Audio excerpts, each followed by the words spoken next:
Welcome back to Finding Haleness. My name is Heidi, and if you're just joining my channel, these are just episodes about being healthy and learning things about our everyday foods and trying to find ways to overcome food allergies, sensitivities to whatever substance it may be, and or any ailments, whether it be digestive issues or female issues. There's lots of information here for you, and each video is labeled, so you should be able to kind of pick and choose what you are interested in and what you're not. I'm just gonna kind of do a recap of last week. I had 2 treatments last week. One was for wheat and gluten, and because they're in the same family of food groups, we were able to do 2 together, which is also, I guess, more powerful of a treatment to do. It's kind of like a 2-in-1, so you get double the treatment in one. So that's nice. It saves me paying for a second treatment when we can do them together. And then the second one was for autoimmune disorders. Now, in the test, it doesn't break down or specify which autoimmune is reactive during the original testing. So I know I have celiac disease, which is an autoimmune disease, but I don't know if that means I have other ones as well. So we treat the autoimmune disorder just as a whole.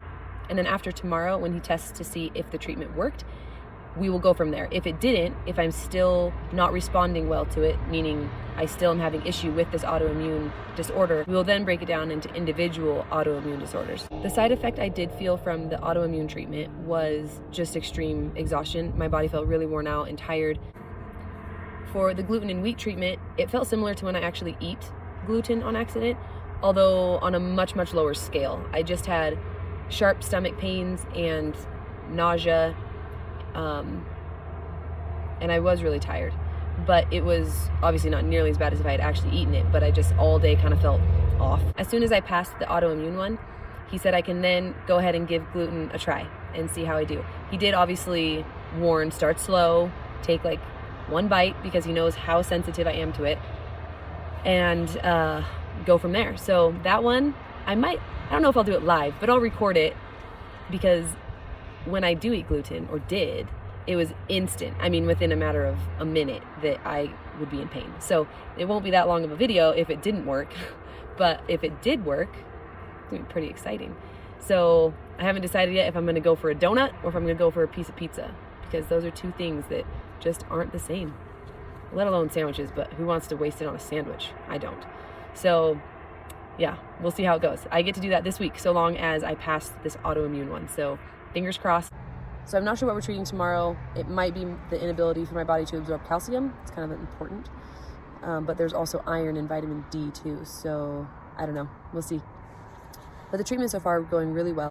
One thing I have noticed, when I first started the treatments, within like 2 days of them, I was so hungry all the time. And if you watched any previous videos, you would know that my calorie intake has been under 1,000 a day for months. And so to have a really big appetite back was really cool, because, you know, I felt better when I get enough food. So that was cool. But the last week, it's really dwindled back down to forcing enough calories into my body. So I'm gonna have to talk to him about that tomorrow and see if that's normal or if that's just a weird Heidi thing, because it's kind of always been that way, where I don't really have that big of an appetite. But obviously I don't want to sustain such a low amount of calories, especially because I want to work out and build muscle and things like that and get stronger, and obviously you need calories to do that. So I will let you know what he says. That might be a normal thing, and maybe my appetite will come back. So I hope we have some good news tomorrow.